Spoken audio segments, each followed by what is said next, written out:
a sleep podcast where you'll hear cherished classics served up with laid-back Southern charm. I'm your host, Jake Phillips, and I'm looking forward to spending the next few minutes together. Now sit back and relax.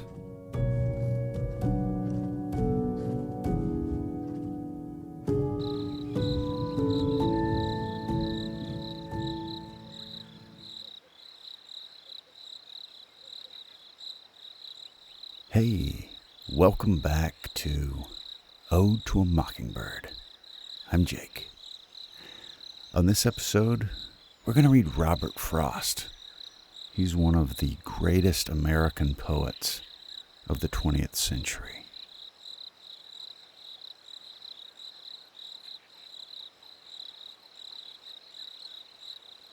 The road not taken. Two roads diverged in a yellow wood. And sorry I could not travel both and be one traveler. Long I stood, and looked down one as far as I could, to where it bent in the undergrowth.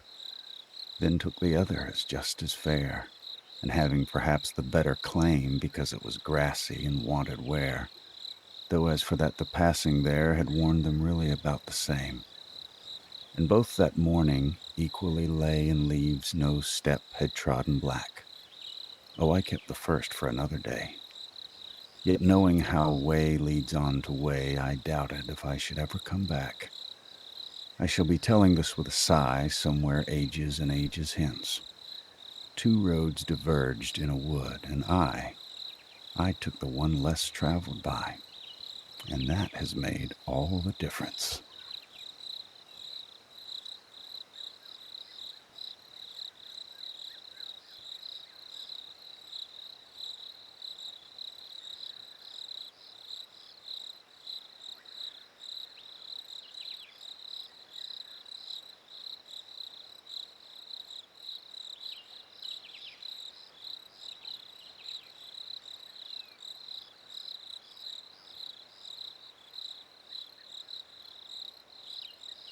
Stopping by woods on a snowy evening. Whose woods these are, I think I know. His house is in the village, though. He will not see me stopping here to watch his woods fill up with snow. My little horse must think it queer to stop without a farmhouse near, between the woods and frozen lake, the darkest evening of the year. He gives his harness bells a shake to ask if there is some mistake. The only other sounds the sweep of easy wind and downy flake. The woods are lovely, dark, and deep, but I have promises to keep, and miles to go before I sleep, and miles to go before I sleep.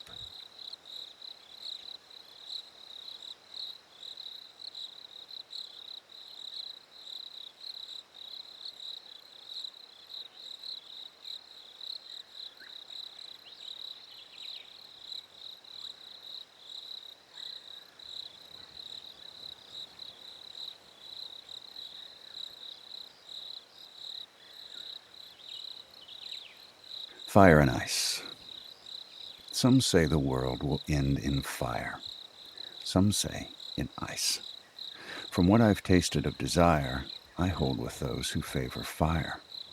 But if it had to perish twice, I think I know enough of hate to say that for destruction, ice is also great and would suffice.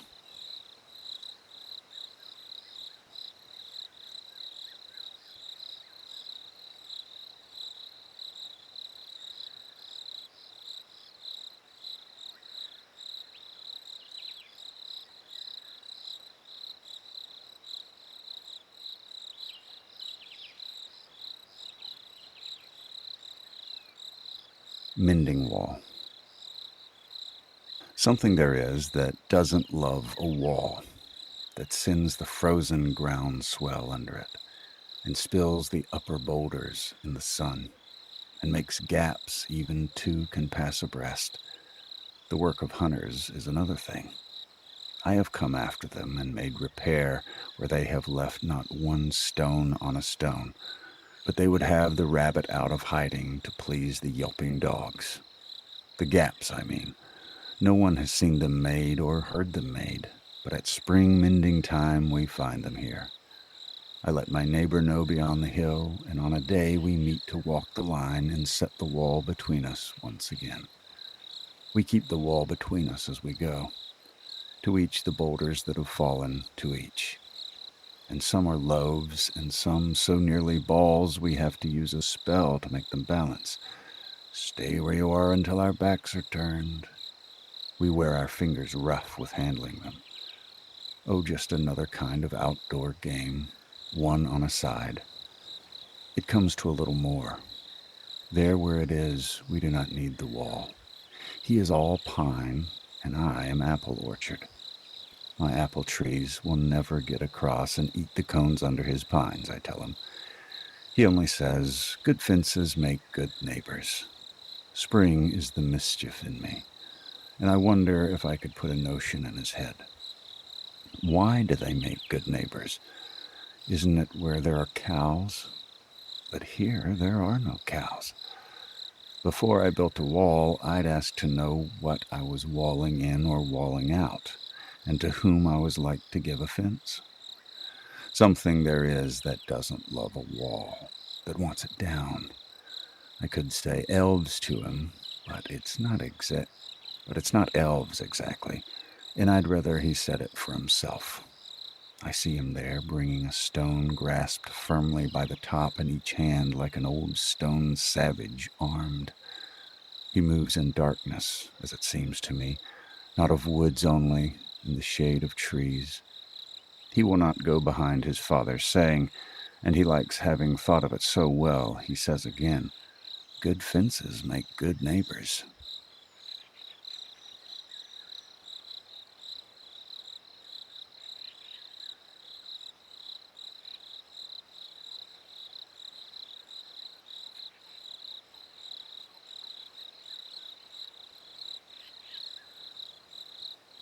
Nothing gold can stay.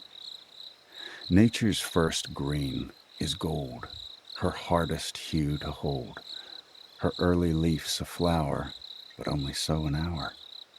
Then leaf subsides to leaf, so Eden sank to grief. So dawn goes down today. Nothing gold can stay.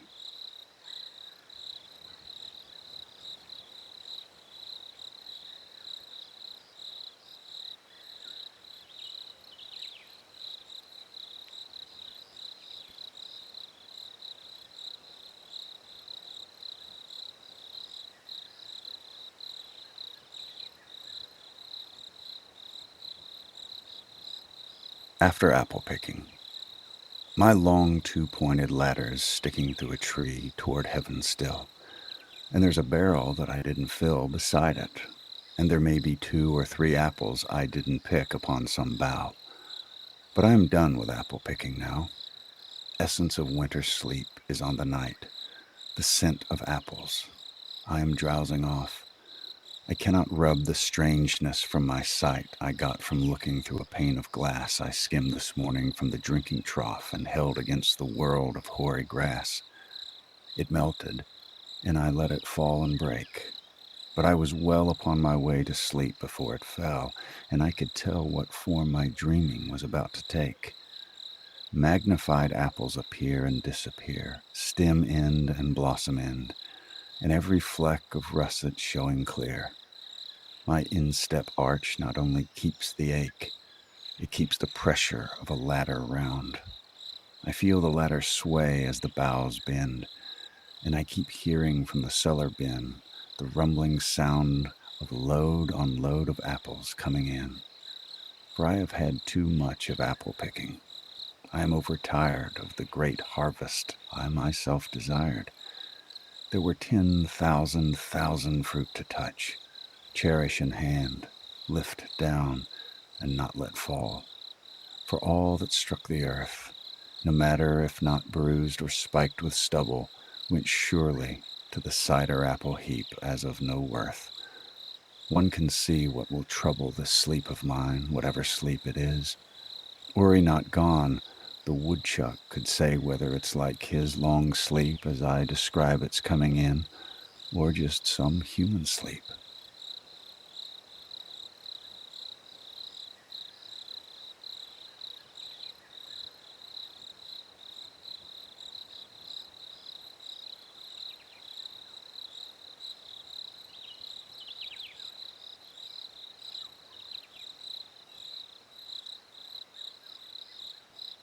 At Woodward's Gardens, a boy, presuming on his intellect, once showed two little monkeys in a cage a burning glass they could not understand, and never could be made to understand. Words are no good. To say it was a lens for gathering solar rays would not have helped. Let him show them how the weapon worked.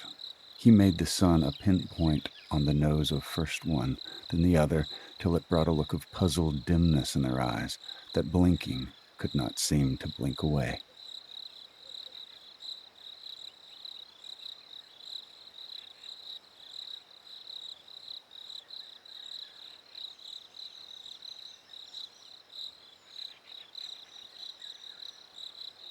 Christmas trees.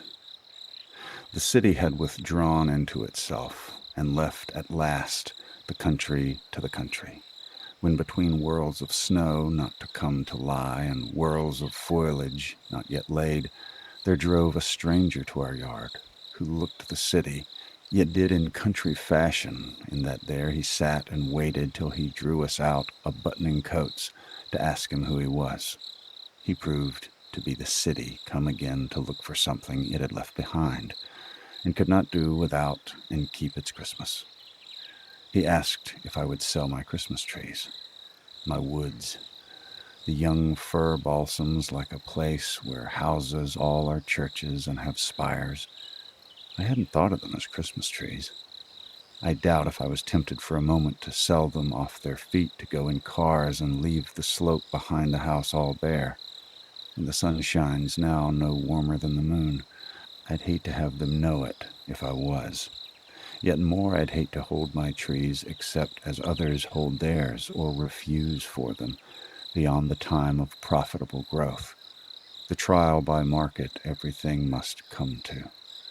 I dallied so much with the thought of selling, then, whether from mistaken courtesy and fear of seeming short of speech, or whether from hope of hearing good of what was mine, I said, "There aren't enough to be worthwhile. I could soon tell how many they would cut. You let me look them over. You could look, but I don't expect I'm going to let you have them. Pasture they spring in, some in clumps too close that lop each other of boughs, but not a few, quite solitary and have equal boughs all round and round. The latter he nodded yes to, or paused to say beneath some lovelier one with a buyer's moderation. That would do. I thought so too, but wasn't there to say so. We climbed the pasture on the south, crossed over, and came down to the north. He said, 1,000. 1,000 Christmas trees? At what a piece? He felt some need of softening that to me. 1,000 trees would come to $30. Then I was certain I had never meant to let him have them, never show surprise. But $30 seemed so small beside the extent of pasture I should strip. 3 cents, for that was all they figured out apiece. 3 cents so small beside the dollar friends I should be riding to within the hour would pay in cities for good trees like those, regular vestry trees, whole Sunday schools could hang enough to pick off enough. 1,000 Christmas trees I didn't know I had, worth 3 cents more to give away than sell, as may be shown by a simple calculation. Too bad I couldn't lay one in a letter. I can't help wishing I could send you one, in wishing you herewith a Merry Christmas.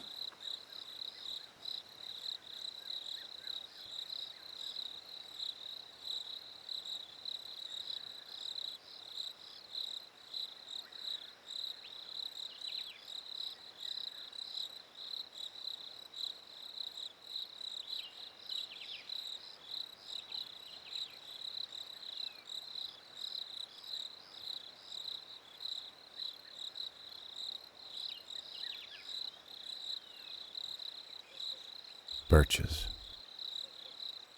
When I see birches bend to left and right across the lines of straighter, darker trees, I like to think some boy's been swinging them. But swinging doesn't bend them down to stay as ice storms do. Often you must have seen them loaded with ice a sunny winter morning after a rain. They click upon themselves as the breeze rises and turn many-colored as the stir cracks and crazes their enamel. Soon the sun's warmth makes them shed crystal shells, shattering and avalanching on the snow crust. Such heaps of broken glass to sweep away, you'd think the inner dome of heaven had fallen. They are dragged to the withered bracken by the load, and they seem not to break, though once they are bowed so low for long they never right themselves. You may see their trunks arching in the woods years afterwards, trailing their leaves on the ground, like girls on hands and knees that throw their hair before them over their heads to dry in the sun. But I was going to say, when Truth broke in, with all her matter of fact about the ice storm, I should prefer to have some boy bend them as he went out and in to fetch the cows. Some boy too far from town to learn baseball, whose only play was what he found himself, summer or winter, and could play alone. One by one he subdued his father's trees by riding them down over and over again, until he took the stiffness out of them, and not one but hung limp, not one was left for him to conquer. He learned all there was to learn about not launching out too soon, and so not carrying the tree away clear to the ground. He always kept his poise to the top branches, climbing carefully with the same pains you use to fill a cup up to the brim and even above the brim. Then he flung outward, feet first, with a swish, kicking his way down through the air to the ground. So was I once myself, a swinger of birches, and so I dream of going back to be. It's when I'm weary of considerations, and life is too much like a pathless wood, where your face burns and tickles with the cobwebs broken across it, and one eye is weeping from a twig's having lashed across it open. I'd like to get away from earth a while, and then come back to it and begin over. May no fate willingly misunderstand me, and half grant what I wish, and snatch me away not to return. Earth's the right place for love. I don't know where it's likely to go better. I'd like to go by climbing a birch tree, and climb black branches up a snow-white trunk toward heaven, till the tree could bear me no more, but dipped its top and set me down again. That would be good both going and coming back. One could do worse than be a swinger of birches.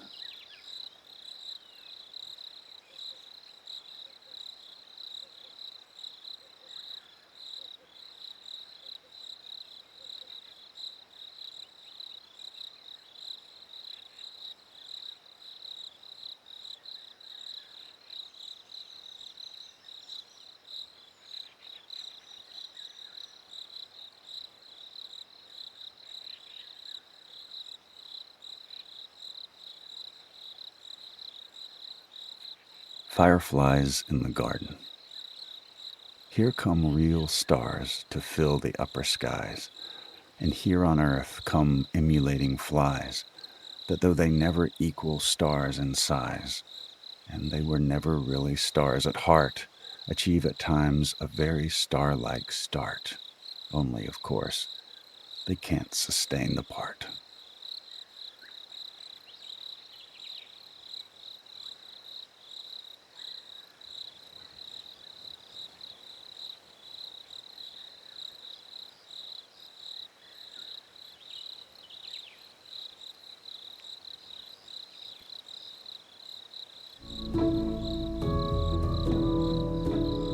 You've been listening to Ode to a Mockingbird, a sleep podcast. I'm your host, Jake Phillips, and it's been a real privilege to be able to spend some time with you. Please do subscribe, leave a review, and tell a friend if you're willing and able. And I look forward to meeting up with you again real soon. Until next time.